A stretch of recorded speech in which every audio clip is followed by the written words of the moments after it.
Chris, you keep playing with these females' emotions if you want to. And the next time we see you, it's going to be dead on first 48. What's up, your girl G here. Welcome back to my channel. I know I went MIA for a little bit, but I'm back. I promise you. I don't mean to go missing you guys. We're gonna talk about Married at First Sight. You know, we definitely got to get into that. It was definitely a good episode.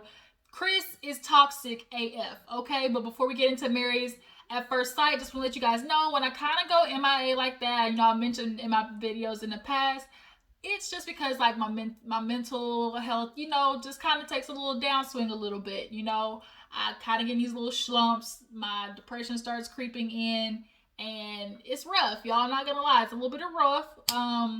You know, it's very hard for me to be vulnerable, but I'm trying to use my channel as a way to be, you know, as an outlet, because I know I'm not the only one dealing with stuff.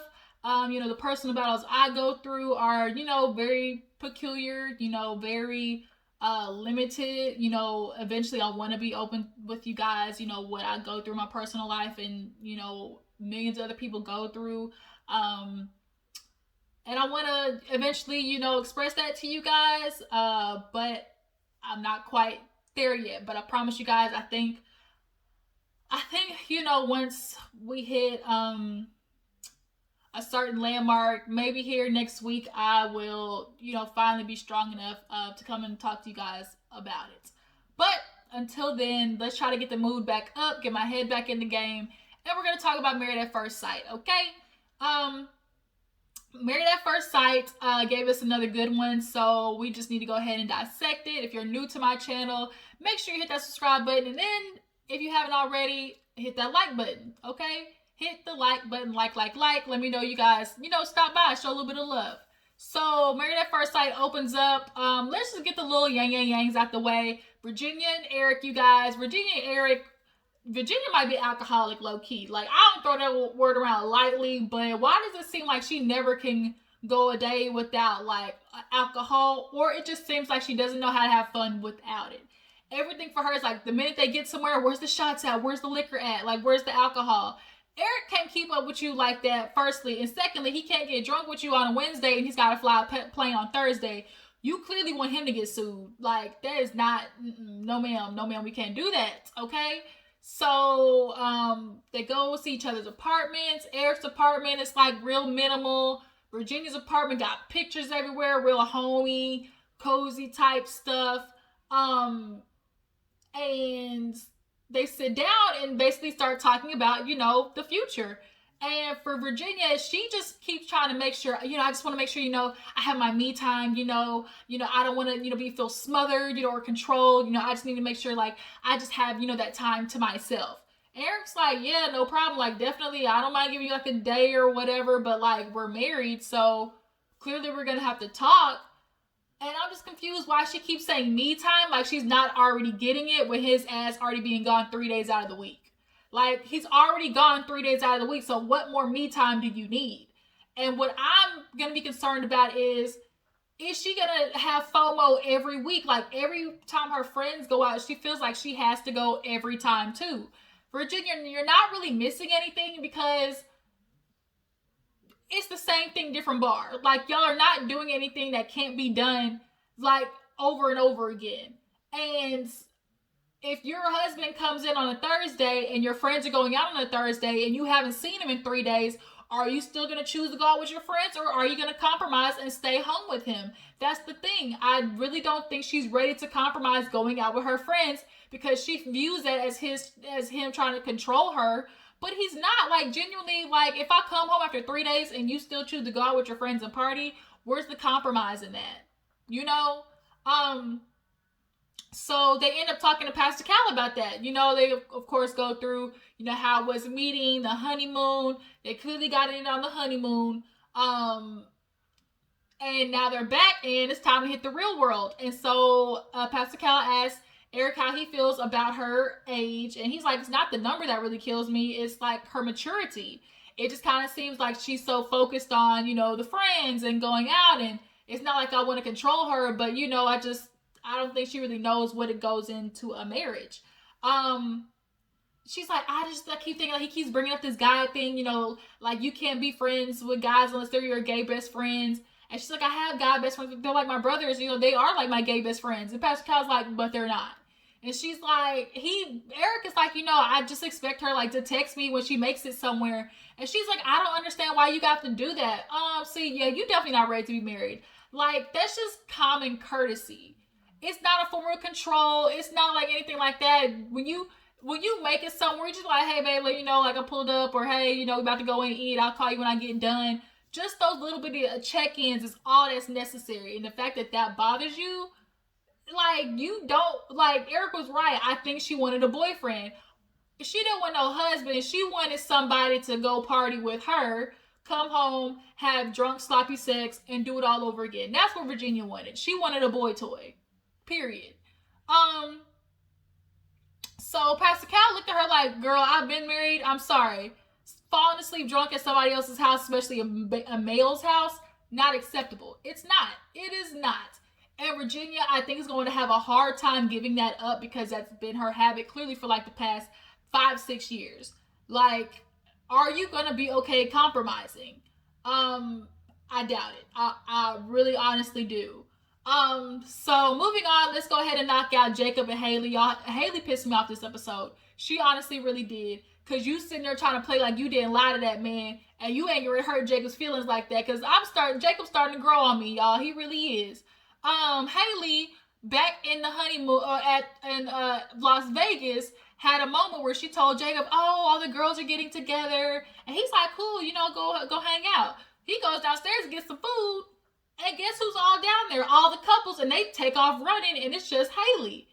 So when they get back, because everybody's getting back to the States, back home, and they make it to their apartment, and they're talking about it. He's like, I honestly don't know where to go from here because, like, you really have me feeling some type of way. You would think I wouldn't feel hurt about you lying to me and telling me that you were doing something when you weren't. She kept just saying, I wasn't lying. I did not lie. Bitch, you lied. You lied. Girl, you lied.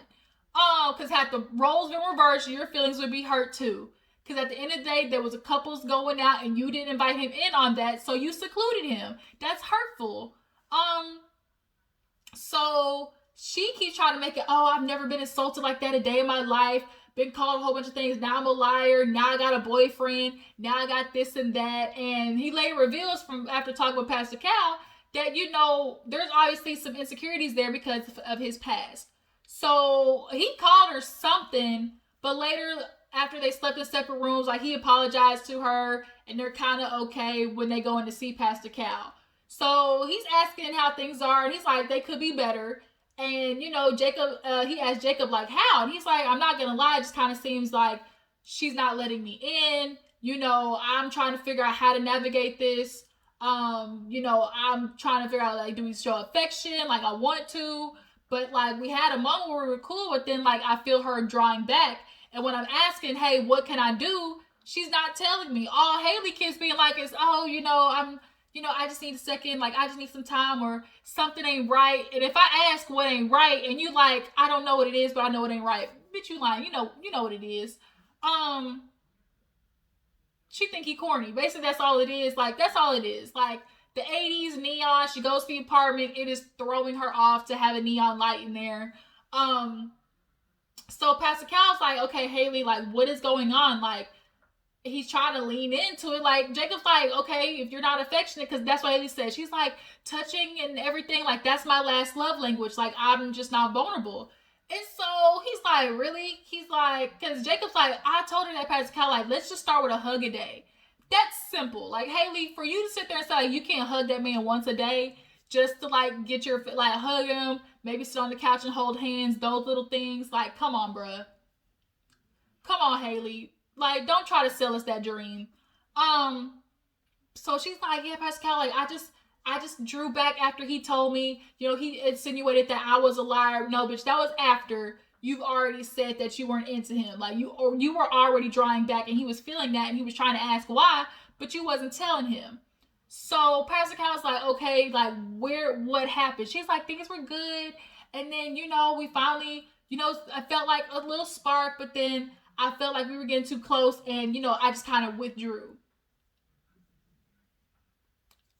So from me watching this show, I feel like there's a little timeline when she drew back, and that was after they fucked.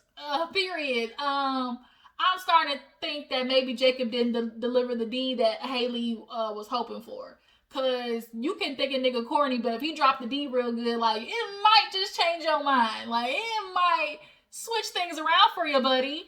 And I think Haley was hoping that was what's gonna happen, but it's the first time. Like you can teach them, like y'all can get in the groove of things. It's not like y'all can't. Like sex is one of those things that can be improved upon. So like Haley, like really don't shut that man out, because you gonna lose out on somebody I think that really could eventually like get out of his shell and be there for you. So Pastor Cal basically told him like, look, this is really just honestly like communication. This is growing pains. It's nothing that y'all can't get over. Like this is a part of it. So Haley, what you need to do is lean into it. Like you need to be more open, and so you need to tell him what you need. So she's like, he's like, just be honest. She's like, it's the neon. She's like, the 80s, it's killing me. And she finally said something. He's like, really? Like, that's what it is? And so Jacob's like, okay, maybe I'll take, like, maybe don't do the 80s so much or whatever. Like, she's like, because Pascal's like, well, this is where you can come in and zhuzh them up. Like, every now and again, like, a woman's gonna come in and switch your life, and you just gotta be open to it. Like, you know, that's what happens. Men will have a bare-ass bachelor pad, and what women do, they come in, you know, put curtains here, put a nightstand there, put a candle mirage over there, maybe a painting here. Like, those little things. And you just gotta be open to it and not making it feel like she's changing you. So they finally come to like a little common ground to kind of just try to start over. But Haley definitely was on the bull with this episode, because girl, you lied. Period. So next, let's talk about Clara and Ryan. Not too much going on with Clara and Ryan. Ryan ain't as clean as he like to think so, because his drawers was dirty. Okay, his drawers was all mixed matched and whatnot and stuff.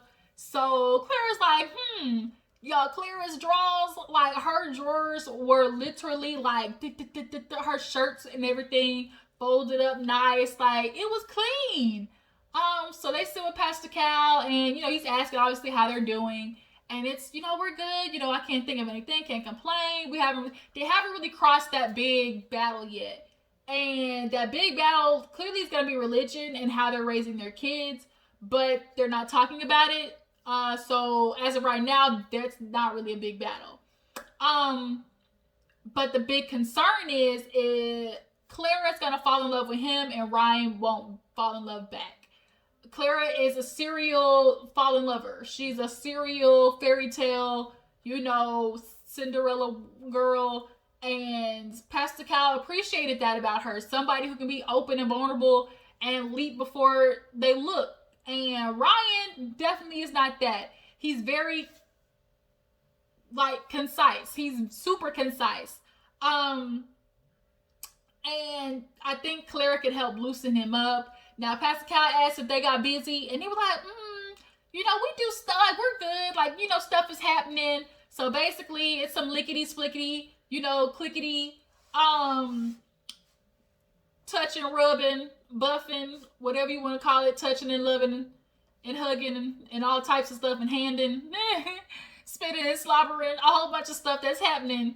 But y'all, like, basically third base, all of the above, third base. We ain't home yet, but they look like they was damn near close, or they lying.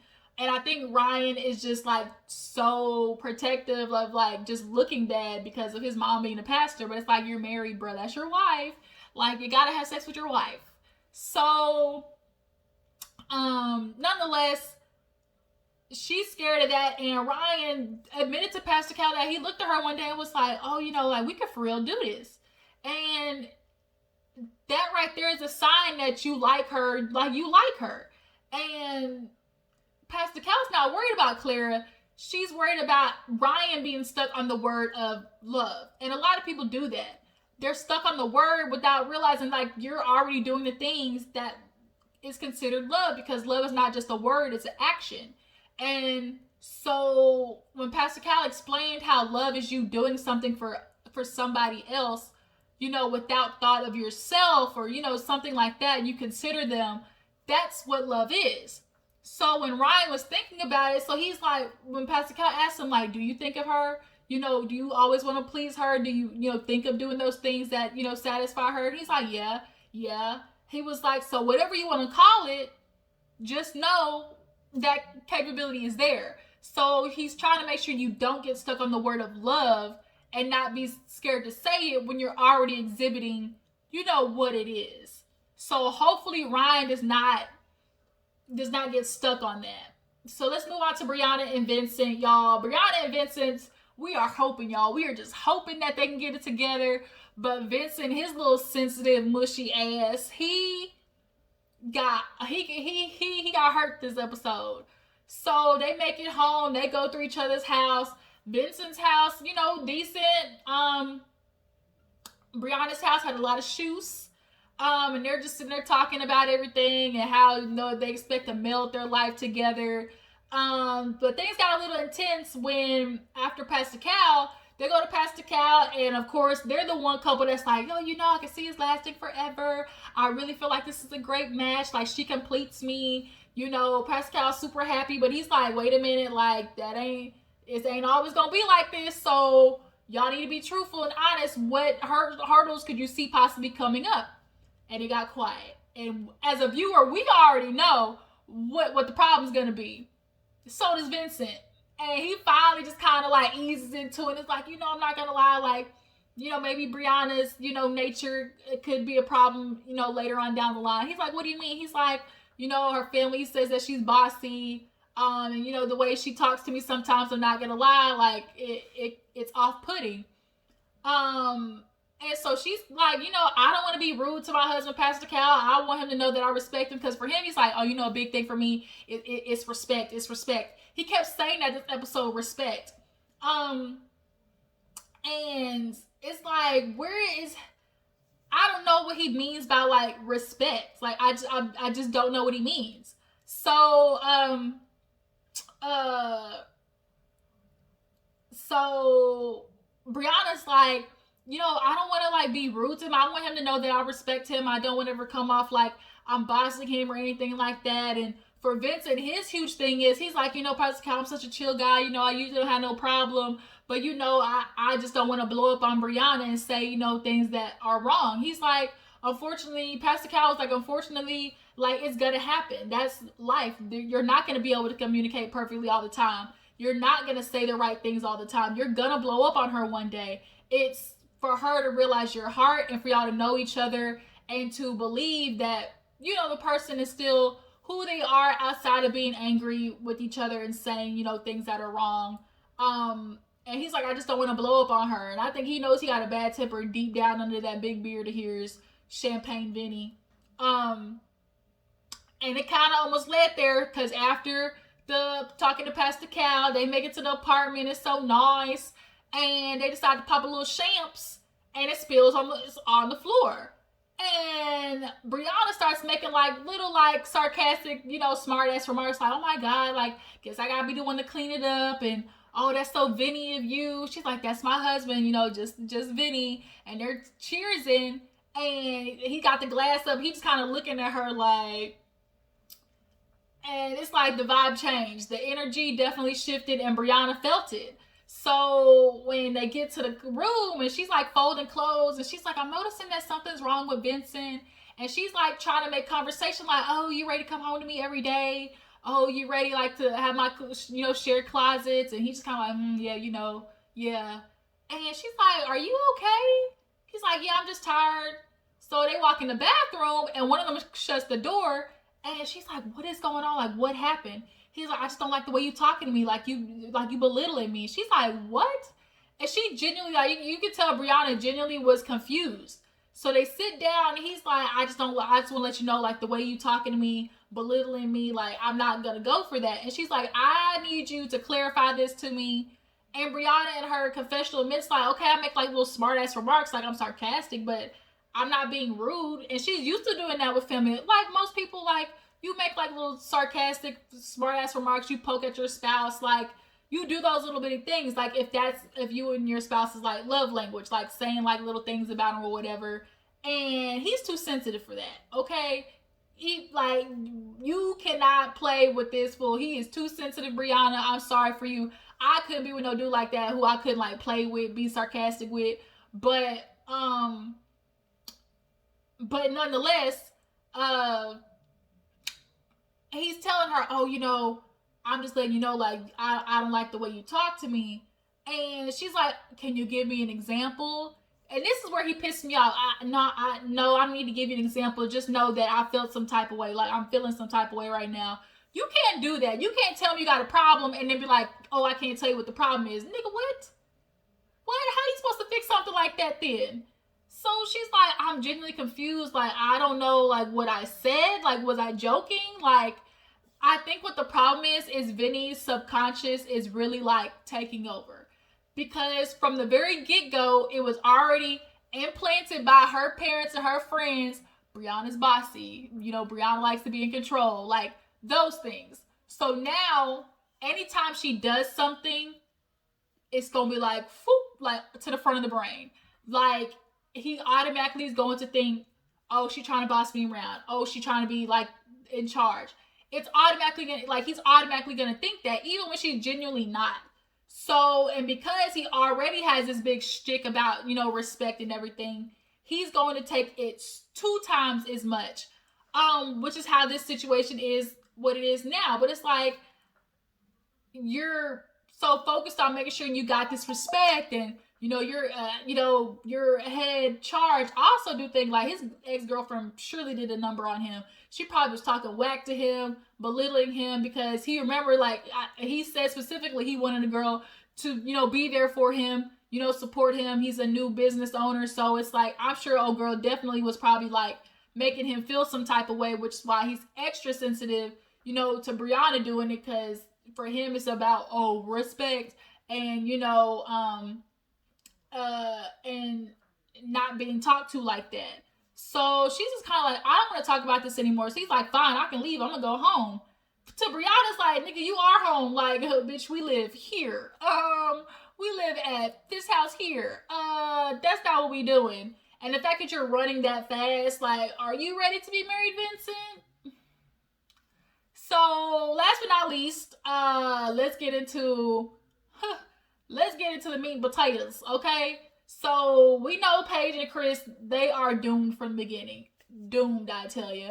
They make it home, but guess who's not there? Chris. Chris decided he was going to take his old ass all the way over there to Chicago and speak with his ex-fiance. He gets back, and we see from the outside of the apartment them talking. And it starts with, Paige, like, I want to talk, like, I don't want to mess around with you. I don't want to drag this out. Like, I just don't, I'd feel bad leading you on. And the mic's cut off. And it's like, ooh, we already know where this is going. Sure enough, we flash to Paige, her phone call with the producers. All that, God, he's just leading my life. I'm just going to let him take charge because I'm such a believer in faith. She went from Christian to Kirsten. She went from Christian to Kirsten so fast. I had whiplash. All of a sudden, she hit him with the, Chris now tell me he want to get a divorce? Nah, F that. F him and F that bitch. Like, she's like, I'm airing him out. After you done drugged me through this whole process and playing with my feelings, you done told me you weren't attracted to me. You done told me you got a baby and I still stuck with you through all that.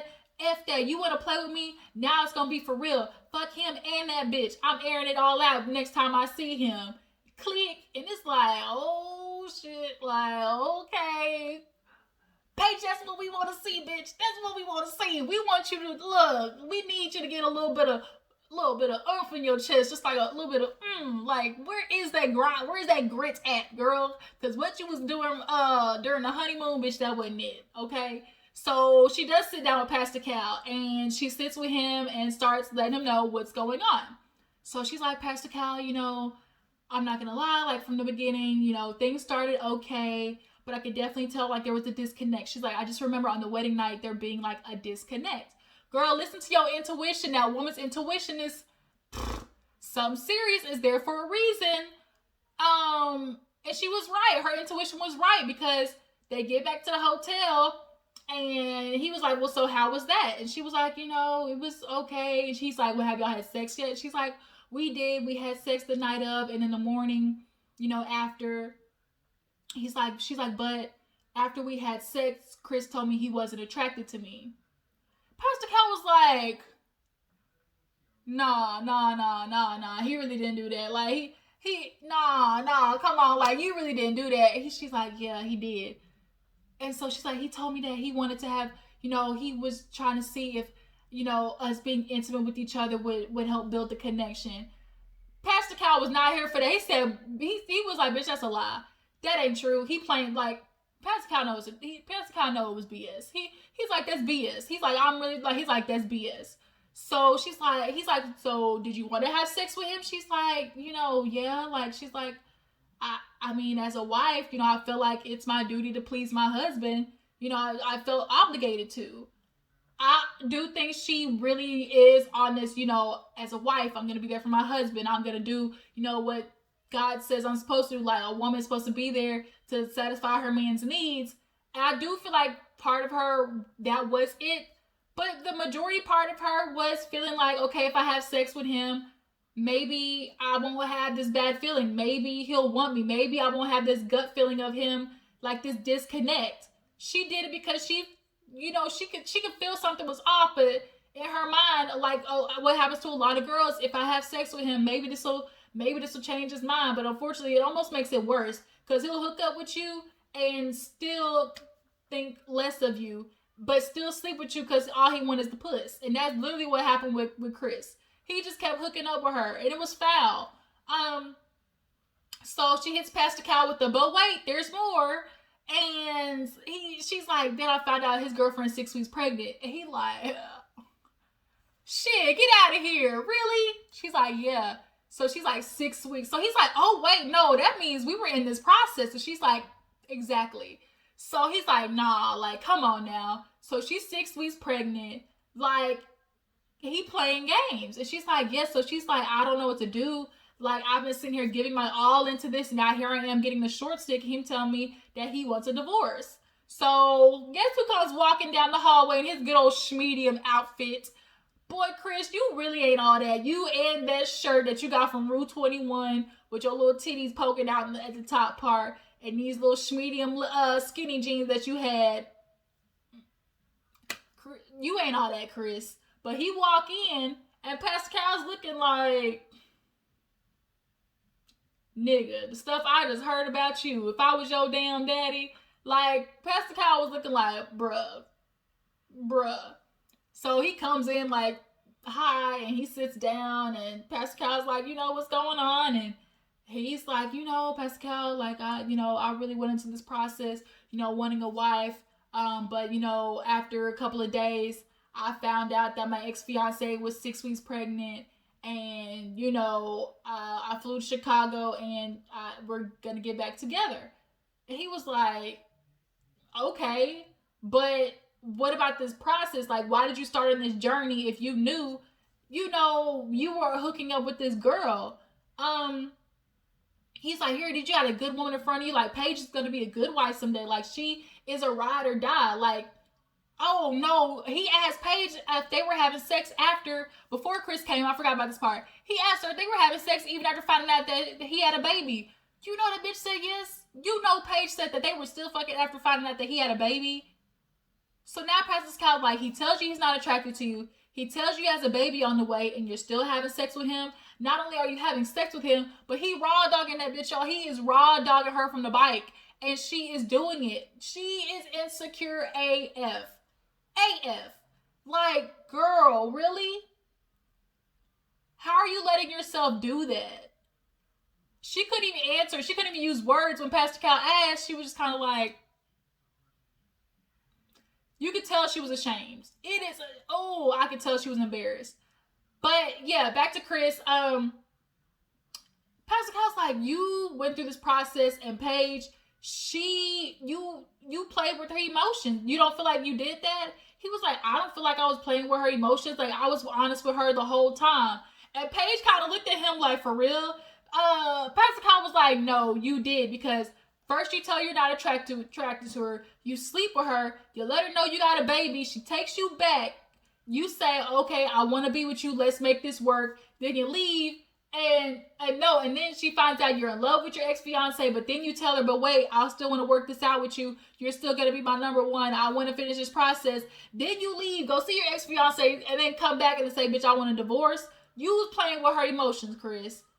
He is definition of a toxic ass nigga, fuck boy. Okay, so Pastor Cal starts asking, like, yeah, here's another thing. If you already said you weren't attracted to her, and why are you still having sex with her? Explain that to me. And he just kind of like, he rubbing his legs. Pastor Cal, I don't want to be disrespectful. And he wasn't saying nothing. And I'm just thinking back in my head, Pastor Cal, he might not have been attracted to her, but they was probably having some good sex. That's what it was. It was dead ass. Dead ass. Where is that from? Dead ass. Drop down in the comments if y'all know what I'm talking about. Where is that from? I cannot think of it. But nonetheless, Pastor Cal, what it was, he might not be attracted to her, but he attracted to that booty. It ain't your booty. It's your booty. Yeah. It ain't your beauty, it's your booty. So yeah, he basically was using her for his sexual ease, and because she's insecure, she was allowing him to do it. So unfortunate. So Pastor Cal's like, bro, you got a good woman on your hands. Like, she is a ride or die. Even after finding that you weren't attracted to her, that you had another baby, and that you was in love with your ex-fiance, she still was gonna ride for you, bro. And he had the nerve to be like, oh, but I don't want to negate the fact that my ex-fiance, she's a good woman too. Well, fucking nigga, go be with her then. Go be with her then. And stop playing games with Paige's heart. So Pastor Cal's like, I usually fight for marriages, but this one, we not doing it. So Pastor Cal leaves, and Chris and Paige are just kind of sitting there looking at each other, and he's just kind of like, and then he go, whisper in her ear, and she's like, don't say that. And he just kind of like, he's grinning like, she's like, don't say that. Y'all, tell me why this nigga said I'm scared I'm gonna fall in love with you. Nigga, what? Toxic. That, bruh. This is the type of shit niggas do that be like, got you Jasmine Sullivan, I bust the windows at your car. She gonna bust the windows at your car because you play with that bitch's emotions. Paige, don't you do it. Paige, I swear to God. I swear. You already got me on the edge of not fucking with you, Paige, like, because you really stupid and you choosing to be that way and blaming. Don't you put that on the Lord. He ain't tell you to do all that shit. So Chris does that to her. He trying to keep her on the hook. He gonna fuck with his fiance, and then when that goes bad, he gonna come back over into Paige, and then when that goes bad, he gonna go swinging back and forth like a little pendulum. When one gets mad, I go to the other one. That one gets mad, I go to the other one. We know how this goes. We know how this is getting ready to go. So she tells the producers, oh, he tells me he's still in love with me. Oh, I thought this was going to be so cut and dry. But are we really over? I don't know. My problem is she keeps waiting on Chris to say whether it's over or not. Why do you keep waiting on Chris? So they get downstairs. He grabs his luggage. And they just staring at each other. He's kind of like, and she's looking. And she's like, okay, I'm going to walk away now. And she walks away. And he just kind of watches her for a little bit. Then he walks to his car, jets off. And she's just standing there, going upstairs. And I'm like, he turning around and they fucking. He turning around. This is going to be the most toxic relationship because he knows the type of woman that Paige is. The fact that she was willing to do all that. Paige is the contents of the woman that he wants. If he can meld them two hoes together, what his ex-fiance looks like and what Paige is, and put them together, that'd be his dream woman. But the problem is, he clearly is into the lighter persuasion and is full of himself. Like, he is so full of himself. I can't do it, Paige. I want to root for you, but I can't root for dumb bitches. Like, you're choosing to be an insecure dumb bitch, and I can't do that. Especially not when all the red flags have been lined up in front of you, child. boy, this ain't even red flags. This is big ass flashing lights and stop signs. But next week she meets with the ex-fiance, y'all. So we gonna see how that goes, okay? Yeah, that was Married at First Sight. I got so much other stuff to review. So you guys tell me how you feel about the episode. Do y'all feel like Virginia's hiding some stuff? That's why she can't stop drinking. As far as Brianna and Vincent go, do y'all feel like Vincent's ever gonna like not be sensitive to Brianna's like smart jokes? And do y'all think Haley and Jacob's gonna make it? And do y'all think Clara can make Ryan fall in love? Drop down in the comments, let me know. Really appreciate y'all for tuning in. Make sure y'all like this video, subscribe to my channel. I'll catch y'all later. Deuces.